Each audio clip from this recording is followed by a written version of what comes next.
united on this stamp out rightful assassin of our youth. You can do it by bringing about compulsory education. All right, so welcome back, everyone, to another episode of Cannabis Chronicles. Our guest today is Clark French, founder of the United Patients Alliance. Welcome aboard, Clark. Hi, thanks for having me. It's great. So we can just jump right in with our first question.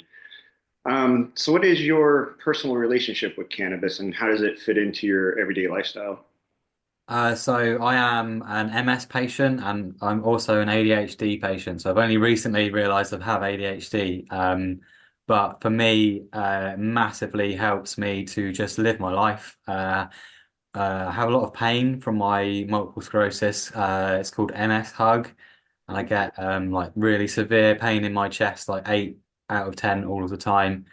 Just always chronic pain from that. So it massively reduces that pain and it helps me to have a better quality of life in general, basically. So I've been really passionate about advocating for it and trying to help other people access it legally and access the medical benefits that come with consuming it. I was on 11 pharmaceutical drugs and haven't come off of them all, but I only now need 2 pharmaceutical drugs and my cannabis. So it has quite a big difference. And obviously, if you take a lot less pharmaceuticals, there's a lot less other side effects and other problems that happen as well. So yeah, overall, cannabis has impacted my life greatly and has made a big positive difference for me. Yeah.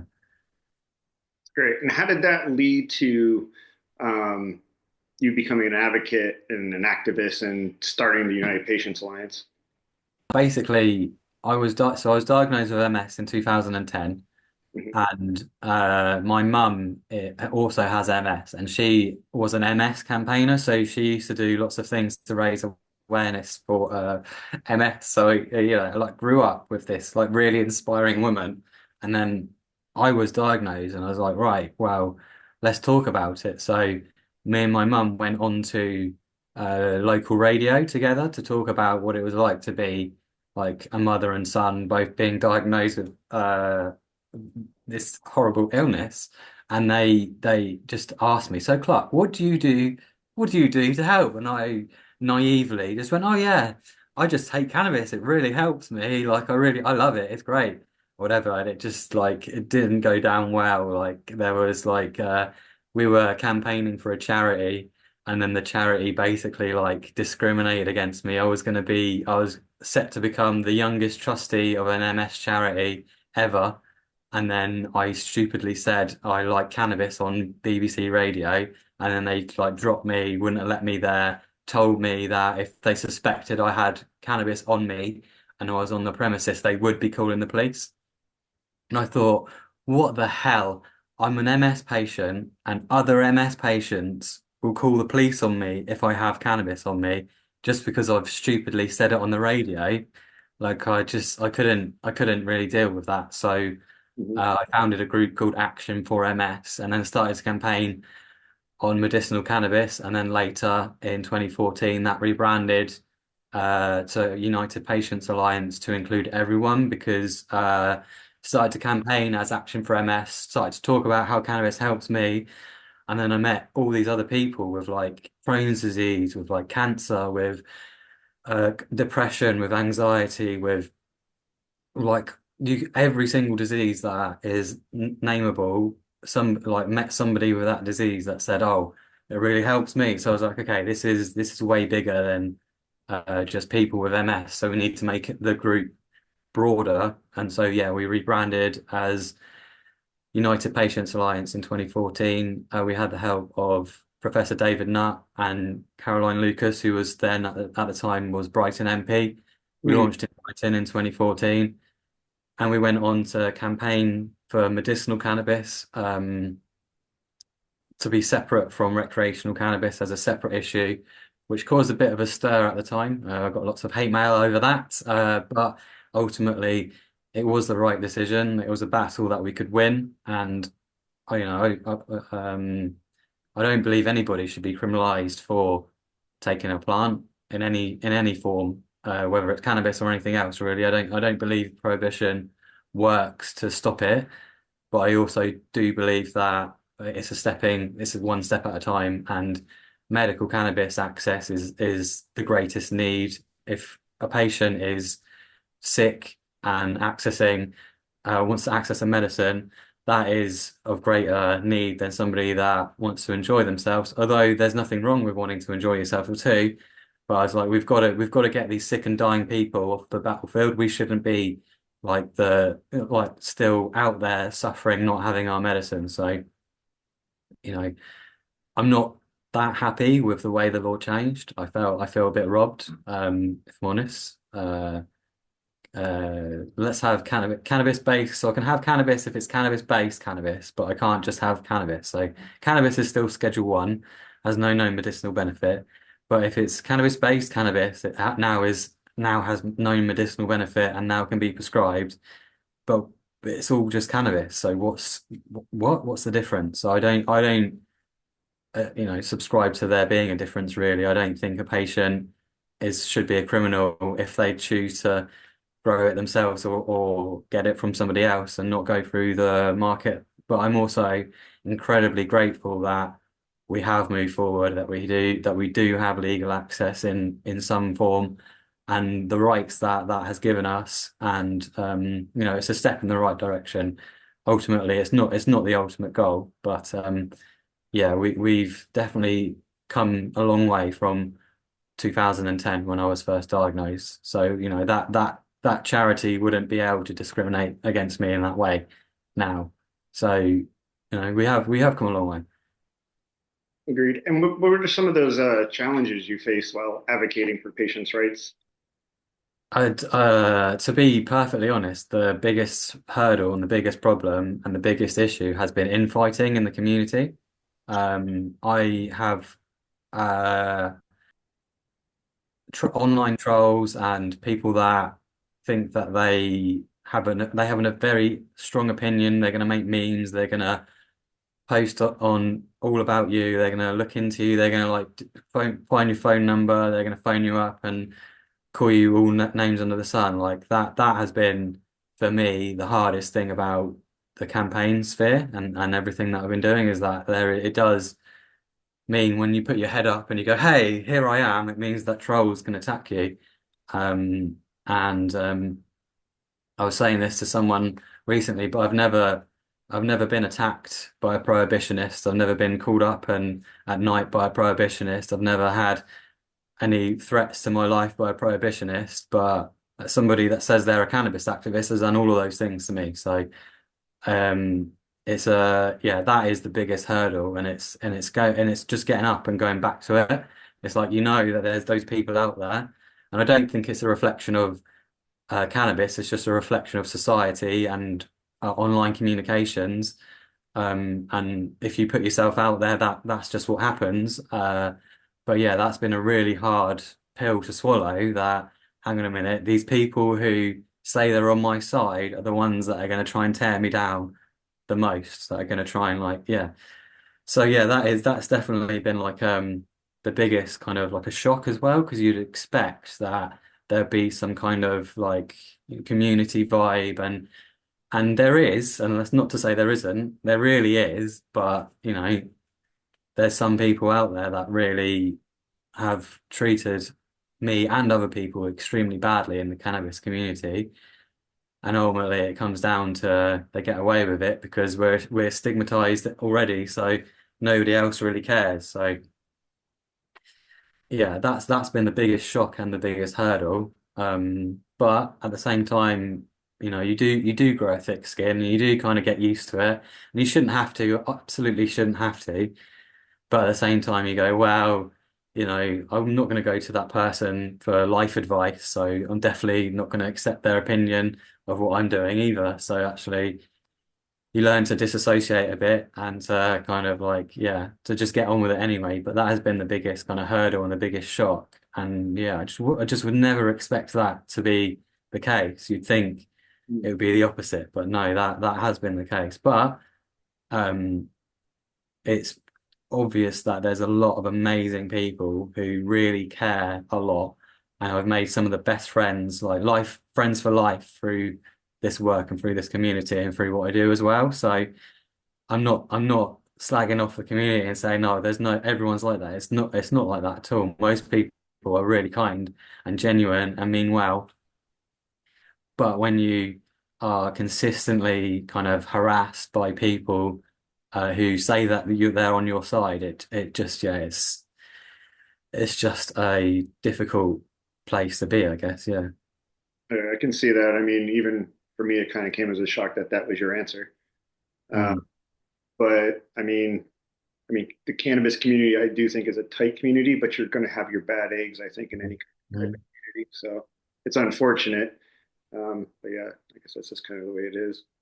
But I'm curious how the UPA works with policymakers, healthcare providers, um, to pretty much improve the access and awareness. Is that something that the UPA does? You guys Yeah, work? we do. We do. We did a lot more of. We had a bigger team in the past, so we did a lot more of that than we're able to do at present. But we still do quite a lot of that. So we're involved with reports, so like APPG reports, and we advise that NICE, and we do a few other things around lobbying. Like we have a group where we try and reach out to MPs and just raise awareness in the political sphere because there's so many things going on. Like it's often medical cannabis is not the first thing that they're thinking of. Okay, I'm going to go to work and I'm going to get those patients their medicine, or I'm going to make medical. It's just not on their agendas really. So we do try to raise that back up with politicians by empowering our patient group to do that, and we do that ourselves. I do that quite a lot personally, and we encourage the board of directors to do that as much as they can as well. So yeah, we absolutely do. Whether we are listened to or not is a different matter. I think actually it's more difficult to convince Labour supporting people that cannabis is good than it is Conservatives, which is again another. I was never expecting that to be the case, but I've done research and I've looked into, okay, why is this the case? And it's because Gordon Brown basically said, hey, when he was Prime Minister, the Sun told him to reclassify cannabis, otherwise they wouldn't support his election campaign. He did, but then he lost. So in Labour's mind, if you touch anything to do with cannabis, it means that you lose elections. So they're really scared of it. They're really, really scared of even looking like you say it and they're like, oh, like, and you'd expect I'm a Labour member, I'm part of it, and my local group is fully aware because I go and I tell them all, but it's not the case in quite a lot of them. Um yeah, so there are huge hurdles that we still need to get past in terms of politics and in terms of getting awareness out there. We do our best, but we are quite a small organization with limited funds and resources, but we definitely have some big victories in our past, and we're looking to continue to raise awareness in political spheres and in public spheres as well. So, we're going to keep going and hopefully help other people to realize that cannabis can have benefits and can help a lot of people. So that's what it's really about. It's just um, trying to raise awareness of that this plant could genuinely improve lots of people's quality of life. And it has done that for me, and it's done that for my whole team in the EPA. All of us feel it and know it, that it genuinely makes life easier, better, and more livable. And so we're all passionate about doing everything that we can to help other people to come to that realization as well. Absolutely. Can you elaborate a little bit on some of the achievements from the UPA and like what some of the primary goals are?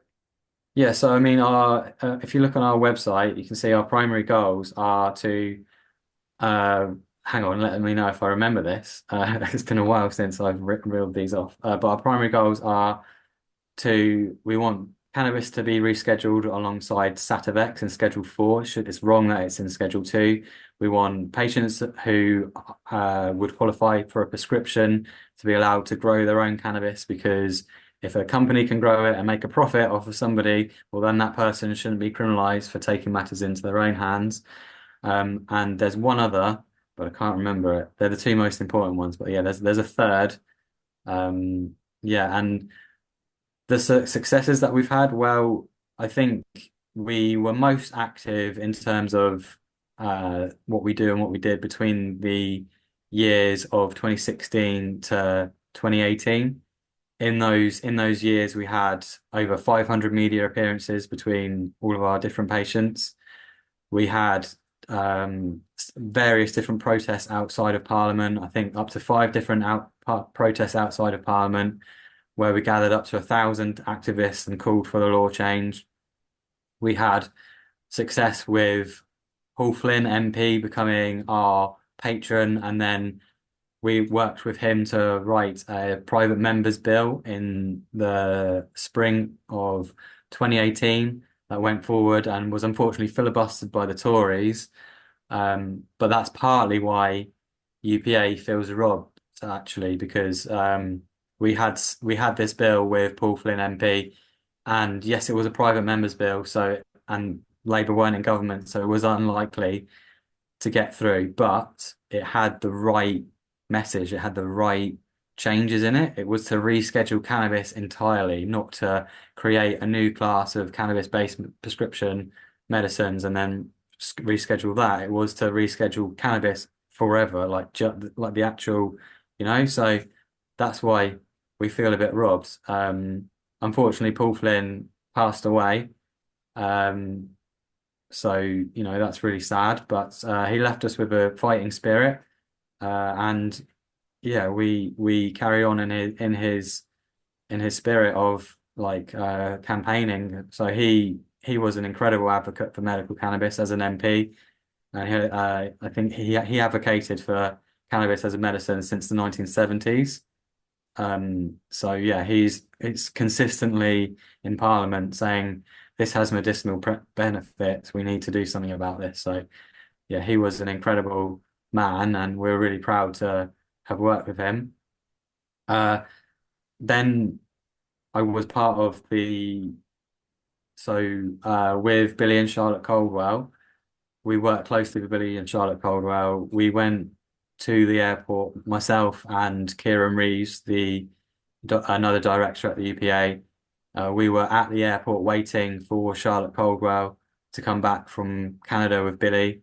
And I'm not claiming successes. This is Charlotte's success with it, but we absolutely were there and we're part of the team that made that happen and changed that. And I'm proud to say that Charlotte had too many interviews, so quite a few of them I did. So I did it like Sky and a few others to help and support and raise awareness of. So that is obviously the biggest success was the day the law actually changed that we were a part of. So we have had some huge successes. However, it does feel a bit like things have stagnated. So that huge success is, 7 years ago, coming up for 7 years ago, and it feels like nothing really has changed. It feels like there's not enough access. It's too expensive. There's too many rings. There's too many hoops to jump through to get it. Sometimes the quality isn't really there. Sometimes it's underweight. Sometimes it's moldy, and there's all these problems. So we've got a hell of a long way to go to get the access that we really want. I think for me, so California is a big inspiration. So or when I was diagnosed with MS, I used to run like a live music promotions company. I had a little bit of money, not much, but I had a little bit of money. So I just bought myself a ticket to California, and I went over there and I got like immersed myself in the culture of cannabis there. And I met Dennis Perrone and I stayed with him and I learned what he did. I asked him like, so how did you do it or whatever? And it really just like made me go, well, they've done it here. They've actually achieved the goal of getting patients access legally. Like here, they've actually done it. So it's plausible, it's possible. Like they speak the same language as me. Like so, if they can do it here, maybe it's different back home. Maybe it's a different set of rules, and it will have to be done differently. But if they can do it here, we can do it in England. We can do it in Britain. We can. So that really is my biggest inspiration, and obviously the UK market is so far away from the medicinal market in California in to 2010. Like that's kind of like the golden years of like medical access, medical patients, 99 plants on your, you can grow 99 plants if you've got your doctor's recommendation. So for me, I was like, 99 plant, that is something to aim, that's what I want. Like that's how it should be. And maybe it's maybe it was too liberal and too easygoing, and maybe that's had a pushback in everyone now and has to be like super tight and stringent with it. So maybe it wasn't that helpful in the end, but it is the dream and it is the goal, and ultimately, like it's a plant. It should be. It's just I still can't believe the situation that we are in, where people are losing their freedom over growing a plant. Like what?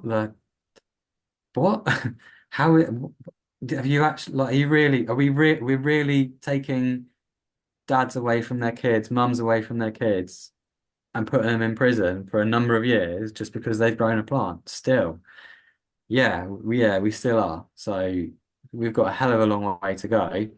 Um, but it's always good to have some inspiration, and it's true, we've come a long way from where we were. And it's also true that, at least in the UK, it was national. So it was like official, whereas in California, it's, the federal uh, government and the state government thing, they're two separate governments, and it was okay with one and not the other kind of thing. So it was like this grey area still. Whereas in the UK now, it's like, no, it's official, it's 100% official, licensed by the government. It is cannabis is medicine. Like this is how you get it, kind of thing. So there are good things about the UK uh, system that the California system doesn't have, but ultimately, yeah, it's a long way to go. But I do appreciate being protected by the Equality Act and having that having that in my, if someone's saying, hey, you can't medicate here, well, are you aware of the Equality Act? Are you aware that like of your responsibility under the Equality Act? And then they're like, oh, like they kind of go, oh, what?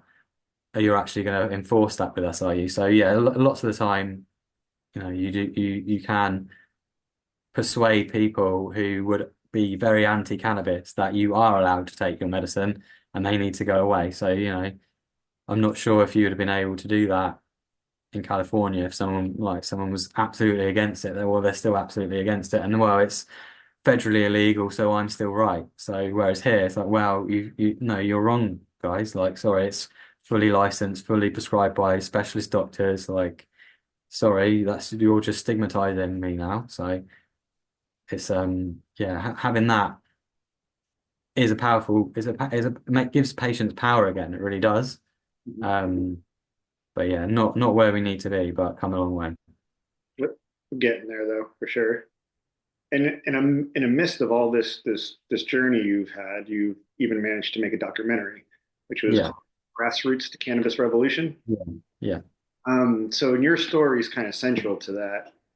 Do you feel that that documentary, your journey, everybody else's journey in that documentary, has influenced the movement in the UK in any way? I think it has, because I think when we first started making the documentary Grassroots, I was working with Normal UK and I was working with the UK Cannabis Social Clubs, and I was on a legalized cannabis platform. And throughout the movie, it kind of shows my journey. I get emotional because there's loads of people in that film that aren't with us anymore. So, uh, like Dennis Perrone. But yeah, so it shows that journey, and it shows that me realizing, oh, okay, if we're going to win this, we need to do it this way. We need to do it the way like the Americans have done it, because American people speak English, and whether we like it or not, British people are anti-European, as proven by Brexit. So I was like, just fundamentally, I know British people are going to go the European way, nah. But British people go the American way. Oh yeah, all right. So I just intrinsically knew my culture and what it's like, and I just knew that that was the case. So. Um, yeah, found rebranded Action for MS and launched the UPA and went off on a medical angle. A UPA was then the first patient group, and then so many flourished after that. And yeah, we now have legal access medicinally. So I do feel I do feel like the trolls and the haters, they were wrong because we won. Is it a ho bit of a hollow victory? Maybe. Maybe they'd be right saying that, but it is a victory and it is a step in the right direction. Did we win the war? No. No, not at all. It didn't win the war. Prohibition is still raging at large. People still are put in prison for a plant, and that is wrong. But it's a battle won. It's a victory in that war that actually should be celebrated and should be used to its full potential because essentially what it's done is given patients like bodyguard armor where they now can't get shot. So they can go out to war and they can go and talk and they can do all these things that they were doing anyway. But now the cannabis in their pocket is legal, and the police can't take it off them, and they're not facing any sort of legal issues from doing it. So it just opens up the world again. And by simply living, by going about our lives and by taking our medicine as we need it, society will slowly get used to us. So, that's I feel like it's a really great step in the right direction. And I really love talking to people in public about it sometimes. Sometimes I hate it, but I feel like if I'm in the right frame of mind, if I have a vape and then someone gives me a funny, or I'll go, oh no, don't worry, it's prescribed now. If you'd like to get a prescription, and then a few times people have been like, oh really, I can get a prescription, and then they want to know more or whatever. Like it's like yeah, it just changes. It changes like my outlook on life quite a lot from being more like worried and like, oh no, they've always got this card on me where they can go, well, you're a criminal, so and now I'm like, no, I'm not. So it's great. It gives patients power, absolutely. But Absolutely. yeah, we I just it's nowhere near enough. There's loads of issues as we know. We need consistency, we need quality, and we need to be able to grow our own as well. So all of these things that still need to change doesn't take away from the fact that we did win a victory and we do have a better system, a better way now than we used to. Is it perfect? No, but we continue to evolve. We continue to make a difference, raise awareness, talk to politicians, tell everyone we can about how this helps us, and hopefully we will affect a little bit more change. Fair enough. Fair enough. One of the things that kind of stuck out to me is because your documentary was made in what year? So it's 2013 to 2016. Okay, so the thing that really stuck out to me in that was the very beginning, and it showed you taking a dab. Yeah, Something that's not really prevalent over here, yeah, especially here in the Channel Islands. yeah, Something that's really going on. I found that quite interesting because, as we know, dabs are quite concentrated in yeah. THC, and you have a new documentary coming out that talks about that skunk madness. Is that correct, Ben? It's just going to be called Skunk now, I think. We're going to drop the madness. But yeah, it's a documentary about looking at high THC, looking at the controversy in the UK. On one hand, we have sets of schizophrenic psychosis patients who have had a problem, and then on the other hand, we have people like myself who are now prescribed it, and it really helps their lives. So it's very complex, nuanced subject that I think needed a documentary looking into it. I really felt like throughout my campaigning, the biggest thing that was used against me as a patient was, well, what about these other patients? What about people with psychosis and schizophrenia? Well, cannabis has really harmed them, so you shouldn't have your access to it because it could hurt them. And I was like, well, that doesn't really add up. Like, you can't wheel out one set of really sick people and then another set of really sick people and be like, look at this. This is a big argument, isn't it? And it just felt like theatre, like a media theatre to like make your butt heads. And actually, people with psychosis, schizophrenia are very vulnerable. and people with MS are also vulnerable, and to put two groups of vulnerable patients against each other in a battle to see whether cannabis should or shouldn't be legalized is just wrong. And so I wanted to explore the issue further. I wanted to find out, okay, how can I meet some of these patients that have had this opposite experience to me? Can we have some sort of understanding? Is there things that we like? Are we going to get on even? Like, how will that kind of work out?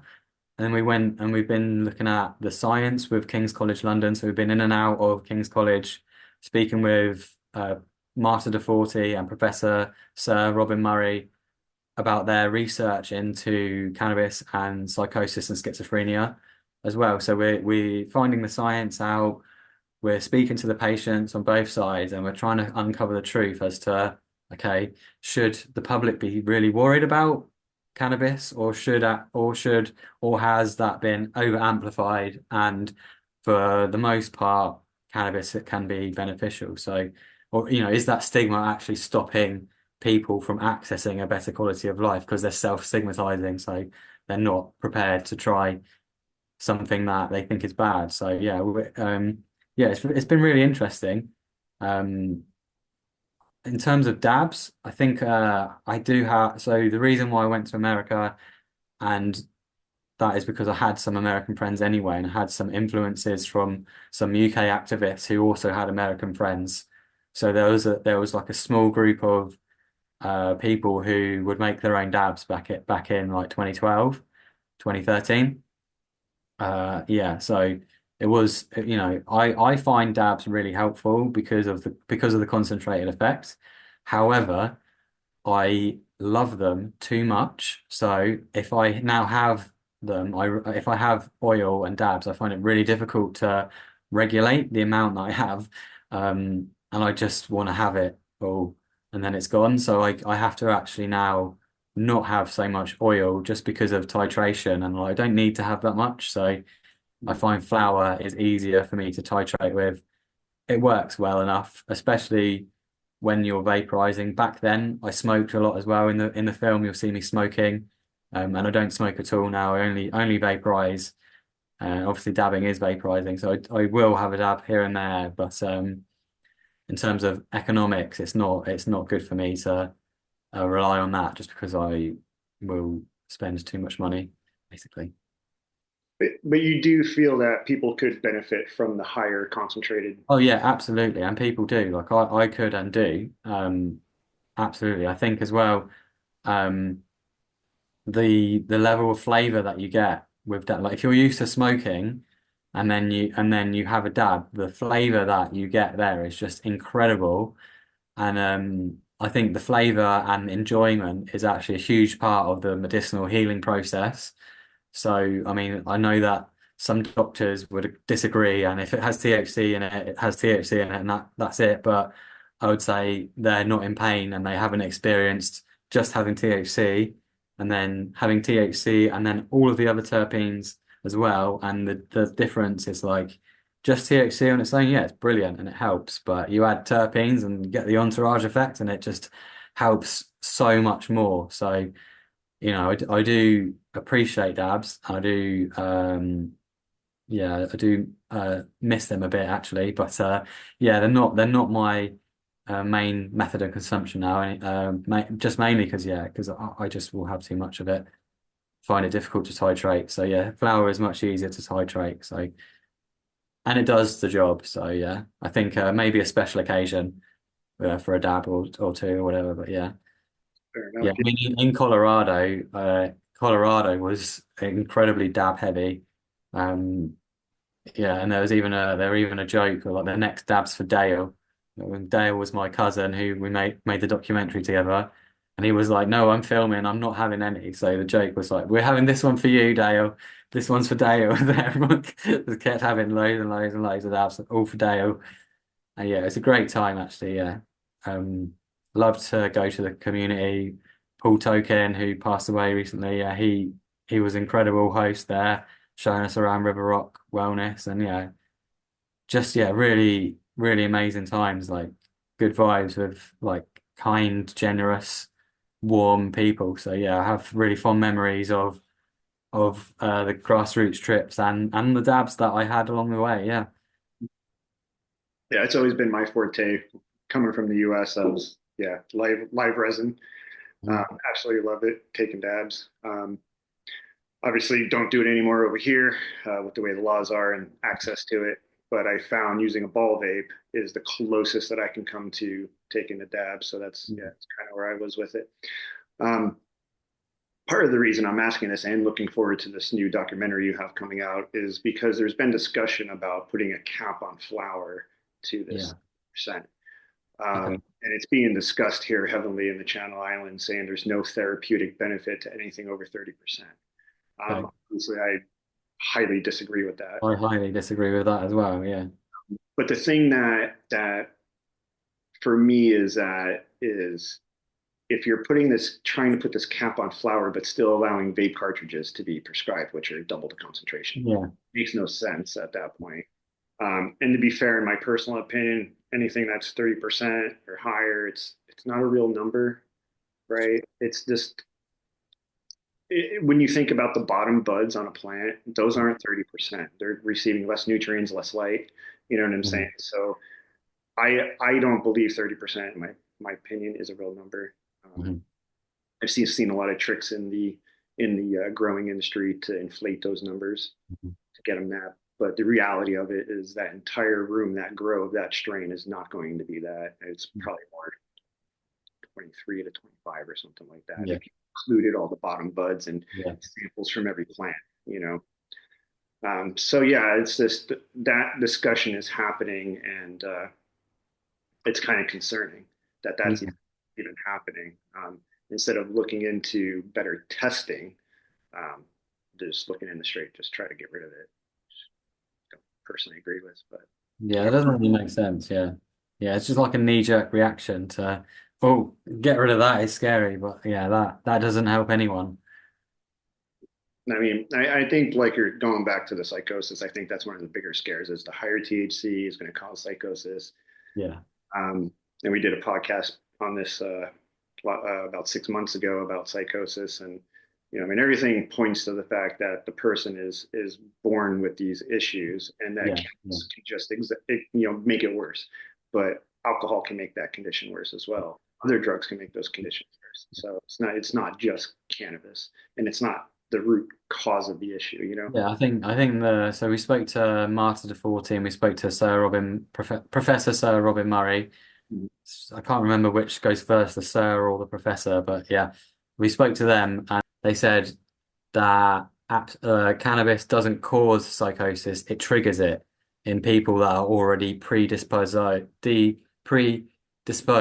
to getting it anyway, that have a family history or would likely develop it anyway. So.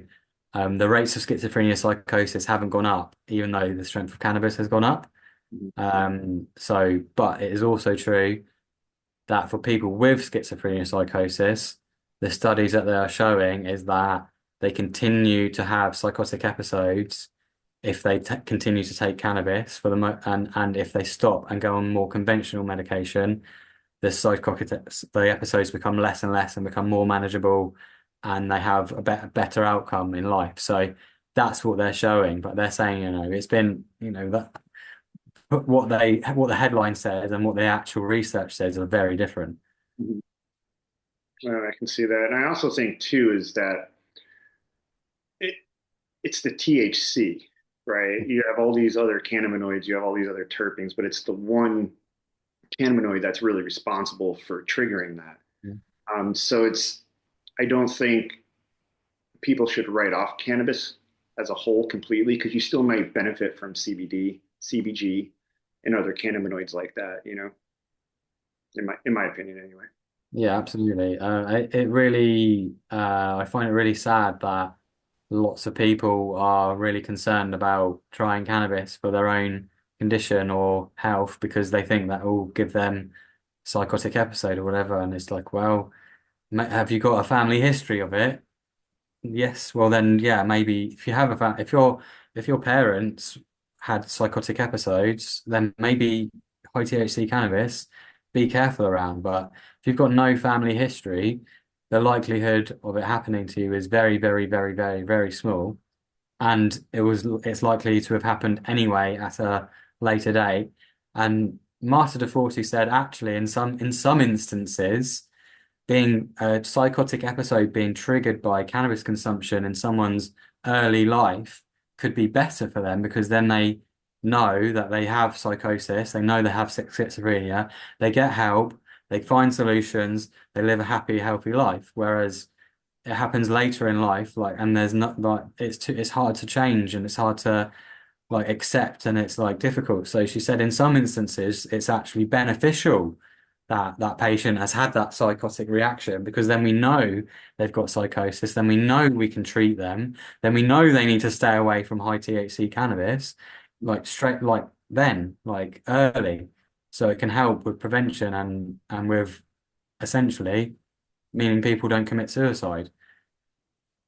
So, she did that they absolutely I was expecting to go to King's College and to have to be like they're the enemy, like they're well, and it wasn't like that at all. They were so open, so friendly, so warm, so responsive to what we were doing as a documentary and like just really understanding more so than so I thought that the clinics and the medical industry would really like this documentary, but they hate it.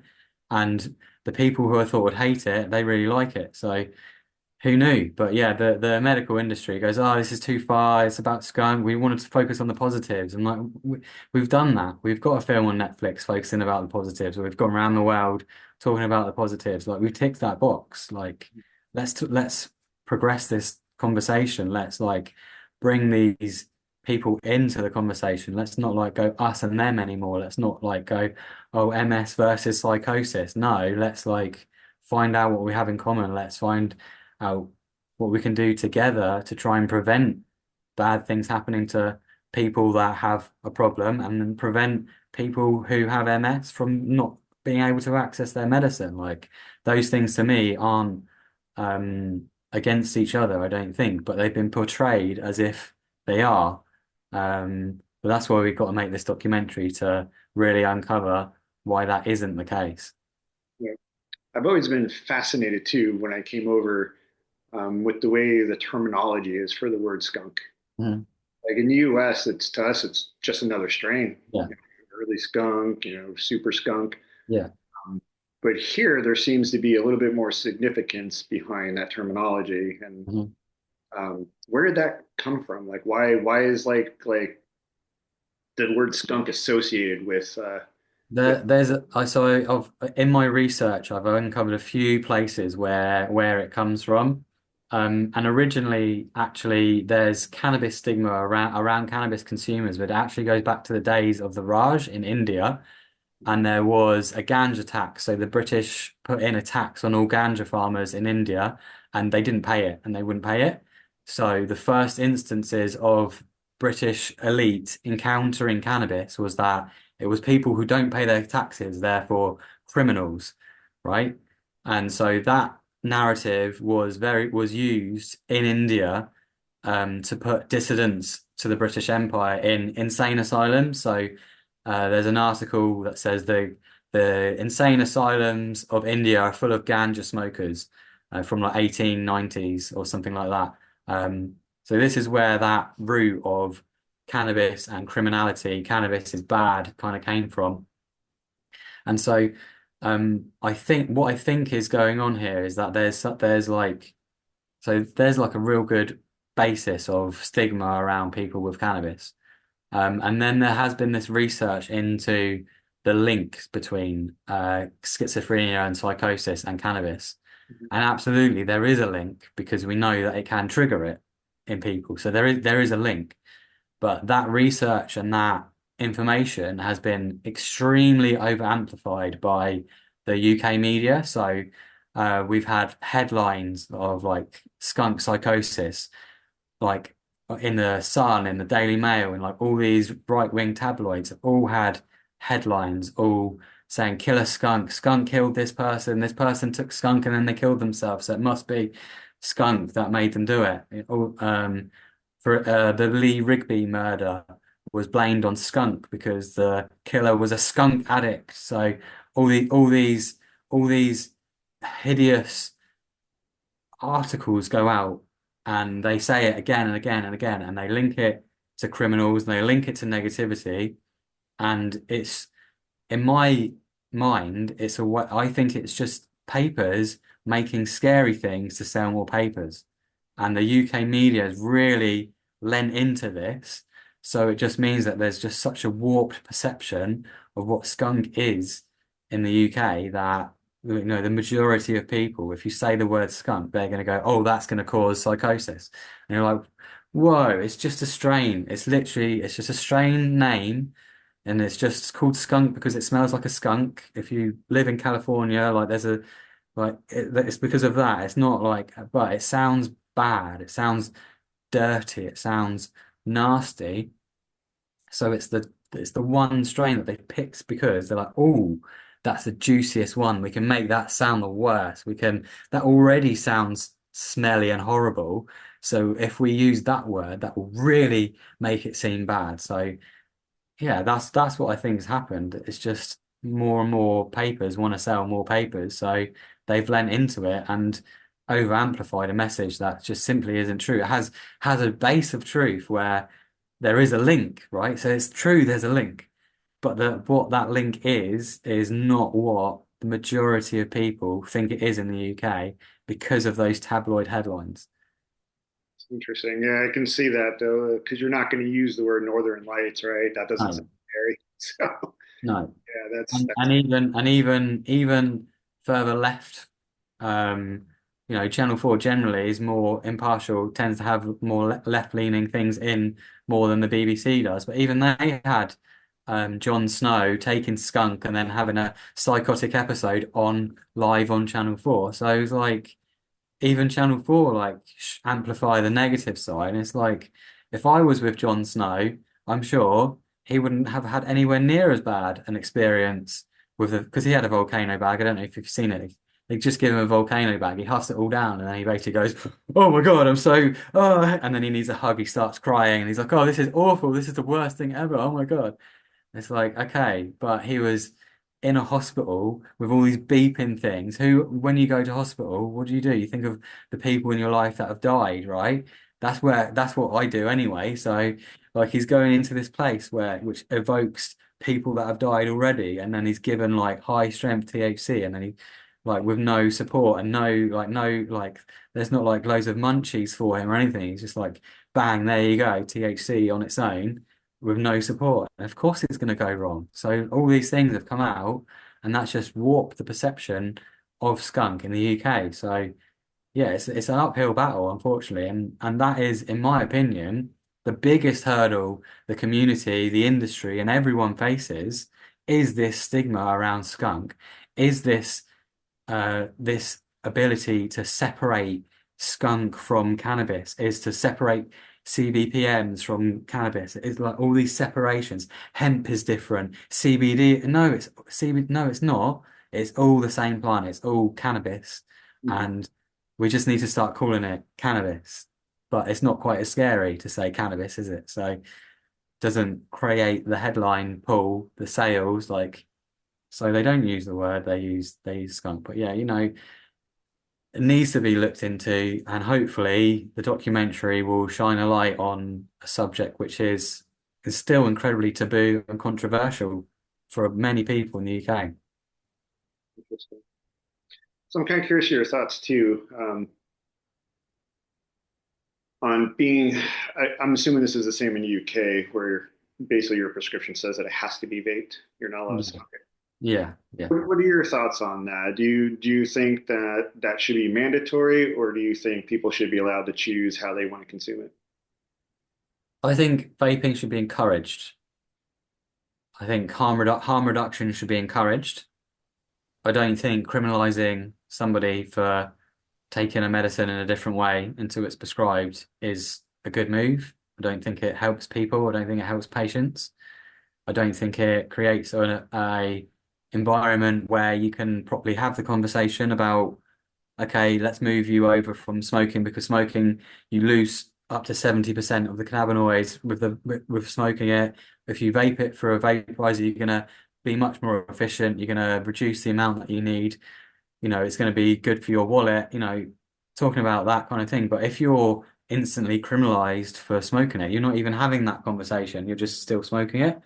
So to me, that creates an actual barrier to moving people over to vaporizing. I'm a vaporizing advocate. I believe vaporizing is better than smoking cannabis.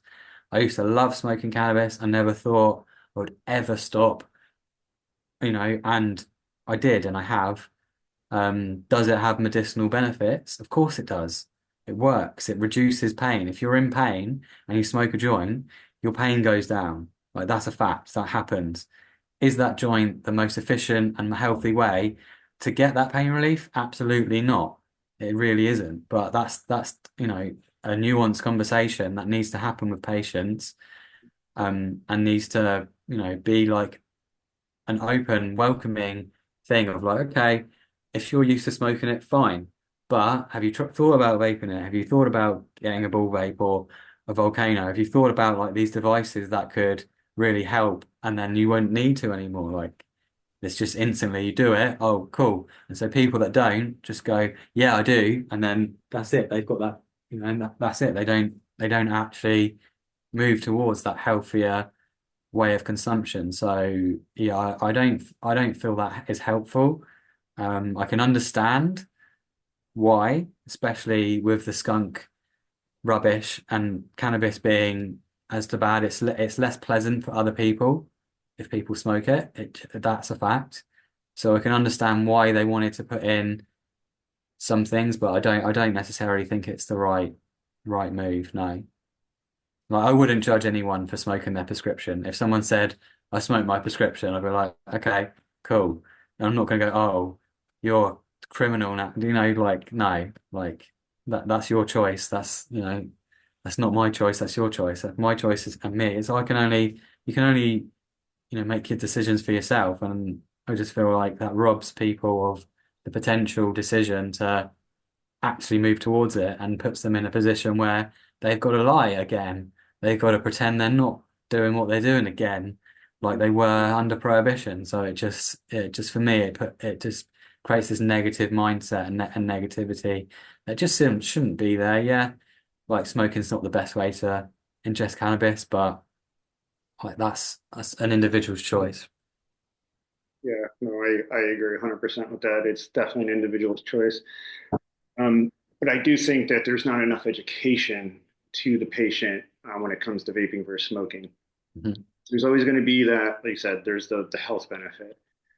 But what I also think is for somebody who's new to smoking cannabis, most people who first start out ever smoking it, it's usually on the black market and they're smoking it.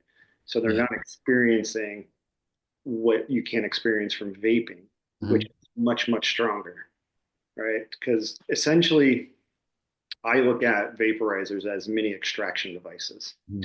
So if I was to squish out some rosin, blast some BHO, you're essentially removing the trichomes and everything from the flower and leaving the flower material behind. You're doing the same thing when you're vaping. You're Yeah. concentrating, right? You're vaping off those oils. That's something I don't think is being explained to patients enough because somebody who's new to cannabis, they're going to go and they're going to start hitting that vape, and that's going to blow their head off because of how concentrated it is. So I do think having that option to start off a little bit slower, like maybe smoke a little bit, get used to it, then move into vaping, um, I think could be beneficial for some people because it just, yeah, vaping sometimes can be a little too strong. I mean, especially if you consider like when you get your flowers, let's hypothetically it's 20%. Um, that number changes when you vape it Mhm. because essentially when that flower was tested, it was tested as a bud, right? Not just the oils. So Yeah. when you go to vape, you're pulling all those oils off, and now it's highly concentrated. And that's something I don't think being explained to patients enough. And patients are, yeah, new patients, they're vaping, they're getting their head blown off, and they're like, I don't know, this is too much for me. Mhm. So I think there needs to be education around that as well, about the difference in concentration as well from smoking it to vaping it. Yeah. Yeah. Well, it is exactly that of when you smoke it, you're losing 70%. When you vape it, you're not. So maybe you're getting 90%, and then there's some left in the ABV. But the amount of cannabinoids that you're extracting to put into your system via vaporizing is 3 times the amount that is when you smoke. So yeah, some people don't understand that, and yeah, but also the other way around. Some people will vape a load of cannabis and they'll be like, I didn't do anything, I just need to smoke. And I see people saying that all the time. Oh, it just doesn't hit the same. I'm like, well, you just haven't given it a proper chance. You're expecting it to be a smoke, and it's not a smoke, it's a vape. It's different. And what's different as well is different vaporizers, right? You Yeah, roll up a joint, it's a joint, no matter yeah, what. yeah, But if you're using a 50-pound vape versus a 300-pound vape, there's a massive difference there. And that's, I think, what turns a lot of people off from vaping is they don't want to put out the money for the like a mighty. Instead, they get something cheaper yeah. and they're not happy with it. It's not hitting the same as that Absolutely. bong did or that joint did. Yeah, yeah, What I'm finding is a lot of people who are using a ball vape, who are normal bong smokers, yeah, making the transition to the ball vape. yeah. Because that, even myself, I was on 60 grams a month. Hmm. I'm now on 40 grams a month. My decision to do that based on just using a ball vape all the time Yeah, because yeah, it's so much more efficient. yeah. Um, so yeah, that I think that matters as well. The type of vaporizer you're using. Absolutely. Yeah. I haven't actually got a ball vape. I got a volcano, but the volcano suits me really well. I like the bag system because it's just so easy um, to breathe in. Have as I say, I have chest pain, so breathing in actually can be a little bit painful at times. So yeah, I just like the ease of like breathing in a bag of air. For me is really suitable for me. But I'm definitely interested in finding out a bit more about bull vapes because quite a few people in the UPA are raving about them at the moment. So yeah, I mean, one of the best vaporizers, in my personal opinion, is the Venti. I yeah, think, I love the venti. I love the venti. Yeah, but the ball vape is just it blows it out of the water. Because the way I look at it too is that like whatever I load in that venti, I'm going to sit there for 15, 20 minutes puffing away on yeah, it. If yeah, I load that into a ball vape, it's like 2 hits. And yeah, that's it. It's quick, it's easy, it's less stress on my lungs, yeah, yeah, yeah, it's more effective, a lot yeah, faster. And then I can go about my day without having to sit there 15, 20 minutes, you know? yeah, yeah, yeah. Yeah, that's cool. Yeah, I do. I do love that in terms of stores and Bickle devices. The Venti's my favorite superior one in terms of their handhelds. Yeah. Um, it's made quite a big difference in terms of like just 20 seconds and then it's ready to go. It's great when you're on the go and you just need a little top up or whatever. Yeah, but I can never rely on the handheld ones to get me through the whole time. I always need my Mhm. volcano, or maybe a bull vape, but I'd always need like one that's actually plugged into the main, so it's got that power Yeah. because I my lungs don't have the power. I need that to do the lung work for me. Interesting. Um, let's moving on a little bit. I think we just got a couple more here. Yeah. Um, so what do you envision for the future of cannabis in the UK, say over the next 5 to 10 years? That's always a difficult one because I'm always so hopeful and and everything's always slower than I envision it. So that's obviously just being realistic is something that I've learned as I've got older in the campaign, I guess. Like when I started, I was 24, so I was like big dreamer. Like we can change the world. We will change the world. We will. Yeah, and we have, but it's just a little bit, just a tiny bit, and then maybe next time we get a little bit more, and then next time we'll get a little bit more. And I've kind of learned that that's the only way you actually change the world. Like when you look back at history, it seems like society shifted in like in an instant on these major things that happen, and it just doesn't work like that. It's slow but steady change, and I'm pleased to see that we are moving towards slow and steady change. What I really want to see is lower prices. So I think the prices for flower need to come even lower because patients often need quite a lot of it, and it's just too expensive at the moment. So that is a big hope that I want to see.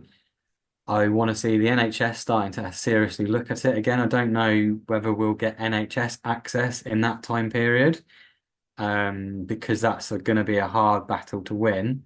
But I would like to at least be engaging with the NHS more, engaging with them, talking about, well, hang on, okay, what prerequisites do you need for it to be prescribed then? Okay, well, can we get this in this form? Can we get more Sativex? Can we, all these little things that could ultimately help towards the greater goal of wider access for more people.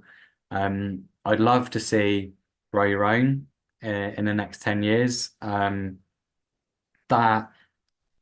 there's a bit of a personal mission of mine now. So UPA had some founding members, called Winston Matthews and Chris Baldwin, and they were cannabis activists in the UK. They were in the Legalised Cannabis Alliance.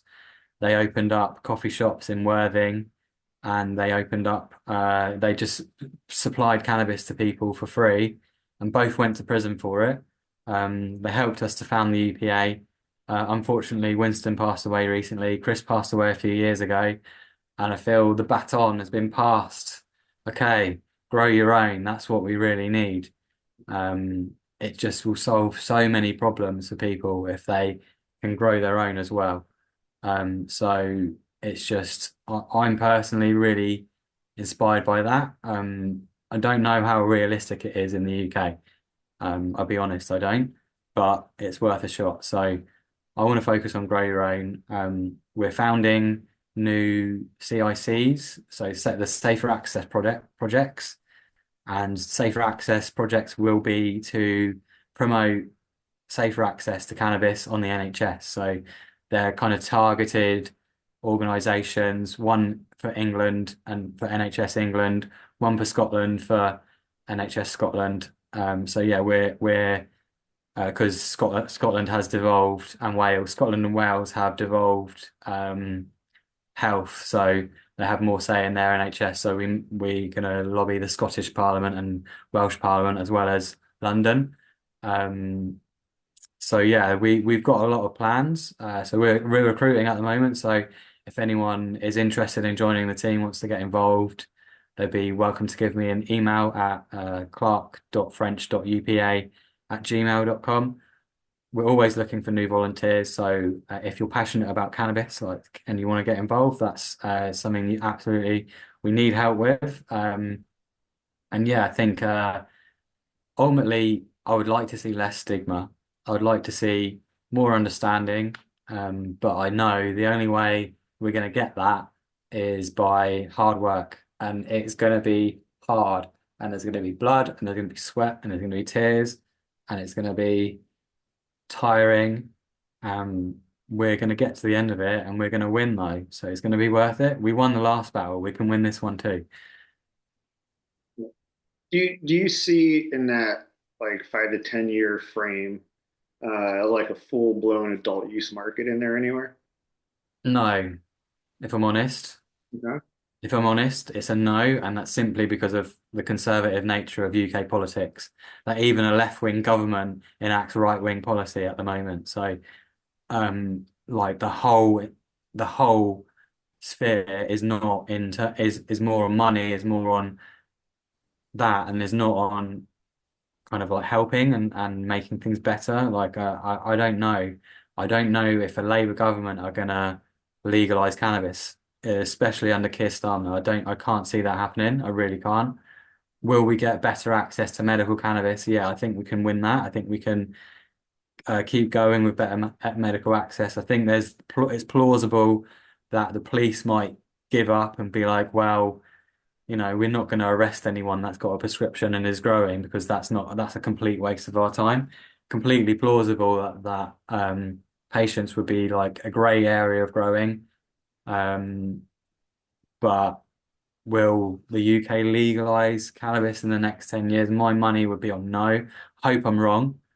like sincerely hope I'm wrong because I believe that is the right route to go. There's an artificially inflated price of cannabis. Full legalization will bring the prices right down. I mean, that patients can access the amount they need at a much better price point. So legalization absolutely benefits patients. Um, but at the same time, we do need to protect patients and we do need to make sure that there isn't any issues with their legal access to cannabis and there's no pushback on that too. So um, yeah, unfortunately, I can't see cannabis being legalized in the UK in the next 10 years. But I really, really, really hope I'm wrong because I'd love to see that. Do you think outside countries would influence the UK to go to adult use, seeing as how obviously US, Canada, and now we're seeing countries in Europe. I mean, Germany now is making that big I'll push. tell you what, it depends. It depends how many people watch my documentary. I'll tell you that. Because if people watch the documentary, understand the nuance, and then start to like get past that stigma, then I can see it happening. But you know, if people can't get past that stigma and that stigma is still pervasive and that's still such a big barrier, and as soon as you say the word skunk, like 90% of people think it's going to make you go crazy. If we can't tackle that, then I can't see it happening. Um, and that's why I want to make this documentary. It's like it's a bigger picture project of like I'm trying to educate the people so that they can stop stigmatizing, so that we can have better, wider, greater access to medicinal cannabis. But I really can't see any of those things happening if we still have a majority that stigmatize people for cannabis consumption that think skunk is going to cause psychosis, and in general just put down anyone to do with cannabis like that. And there is lots of people that still do that out there that still judge you and still put you down, whether you've got a prescription or not. I love having the law on my side now, but you still face stigma. And like, you fight that stigma with, no, I'll call the police then. Like, and they're like, what? You want me to call the police? Yeah, because I'm a patient and you're stigmatizing me. So give the police a call because public breach of order. That's what I would say about you. And they were like, oh, sorry. And then they go away. So it just, it does change. It does change the conversation, but it's still stigma, still stigmatized, still marginalized, still put down, still othered, still different, still not valuable because of it. And that to me is wrong.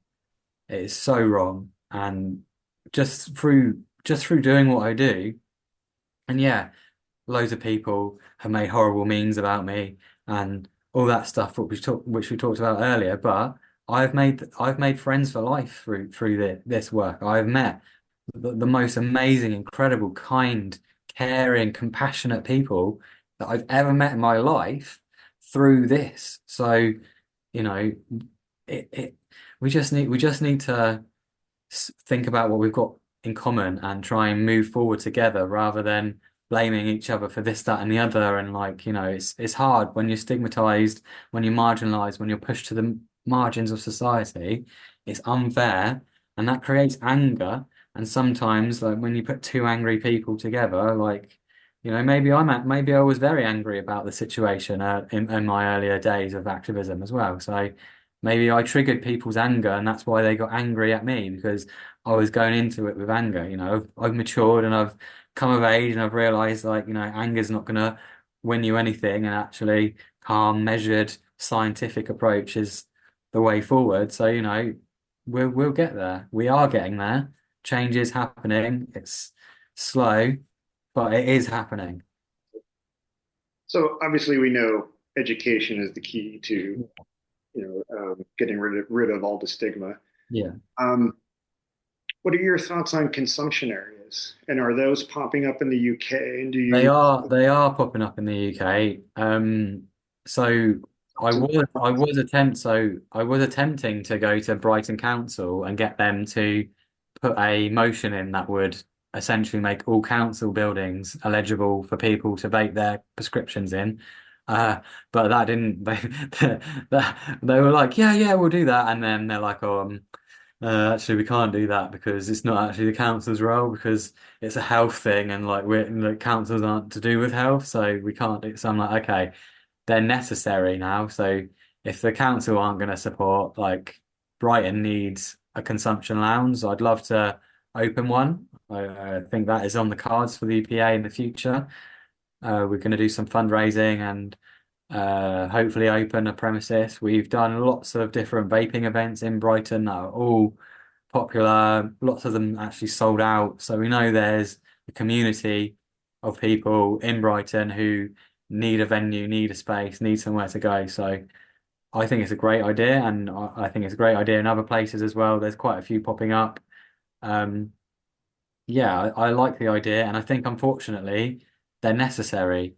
Like, the ultimate goal would be that they weren't even needed, right? So that you could just go wherever you were, like you're in a restaurant, you're in a whatever, everyone would understand, oh, that person's probably got pain. So they're just, and then it would be fine to have a little go on your vape and then put it away. And that's not reality, unfortunately. We're going to have these dedicated spaces which are allowed where patients are allowed to vape and are allowed to take their medicine.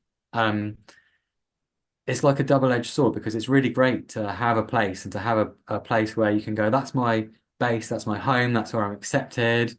That's awesome. And so to provide that for people is an incredible service to humanity, in my opinion. It's a really amazing thing to do to bring people together.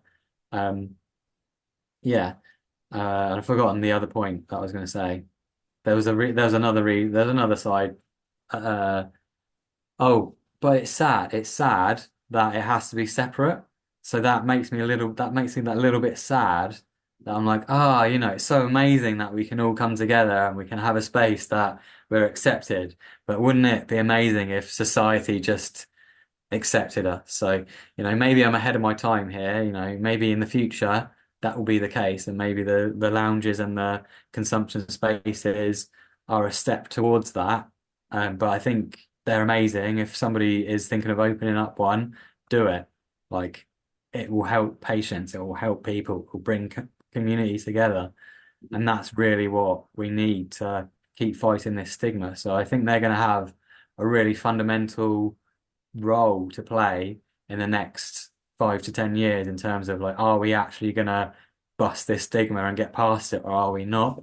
And the more people that are going to be willing to put their livelihood on the lines, open a legally above board vape lounge where patients can legally do it, then it's all above board now. Like Chris and Winston, UPA met founders and mentors of mine, like they dreamed of that.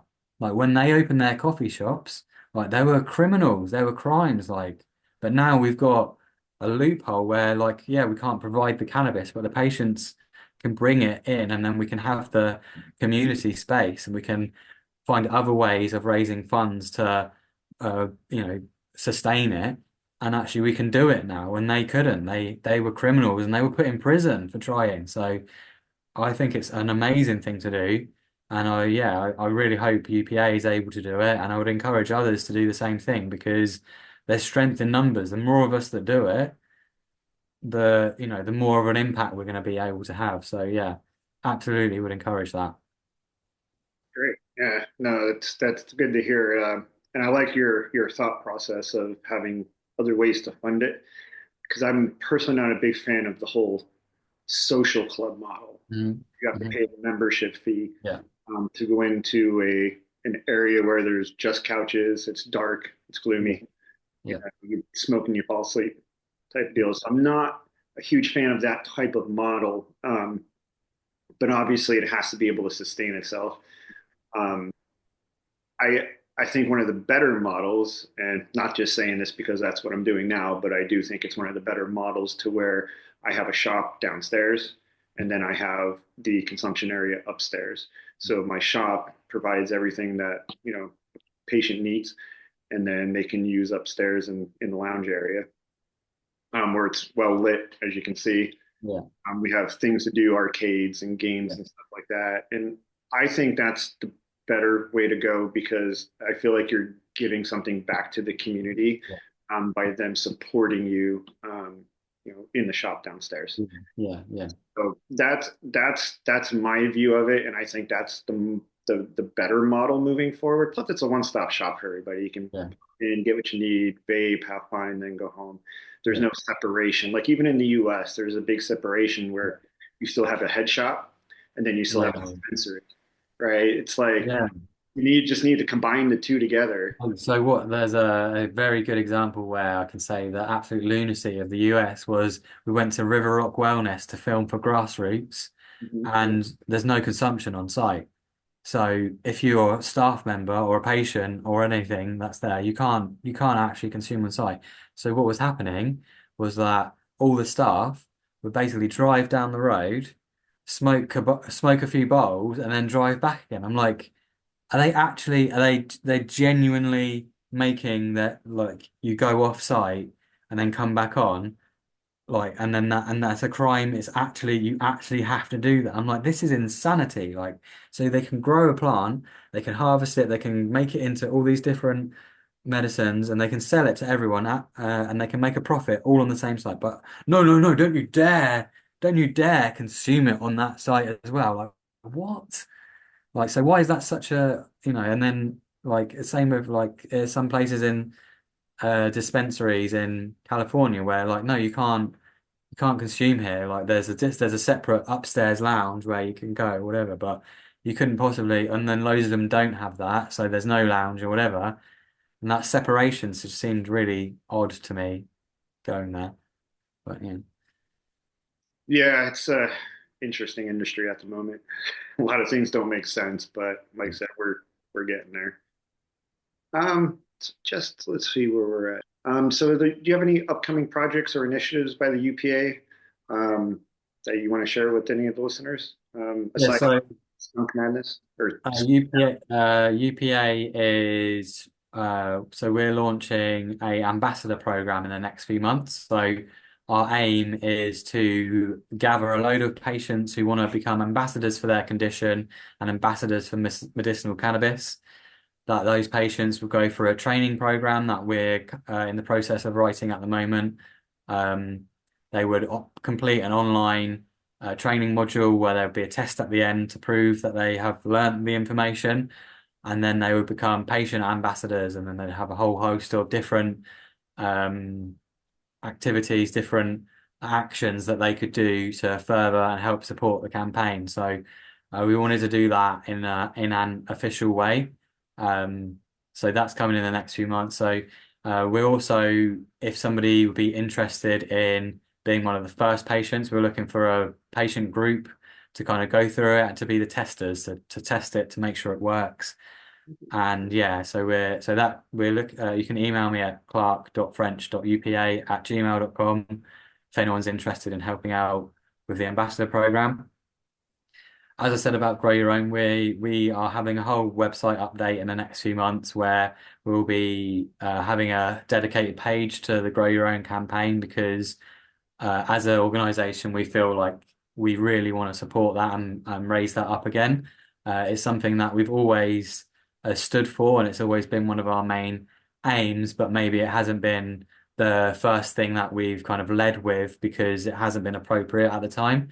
But now we do actually feel like it is really appropriate to raise that up as an issue. So if anyone's interested in developing that and working with that, you can email me as well. So I'm doing the skunk documentary.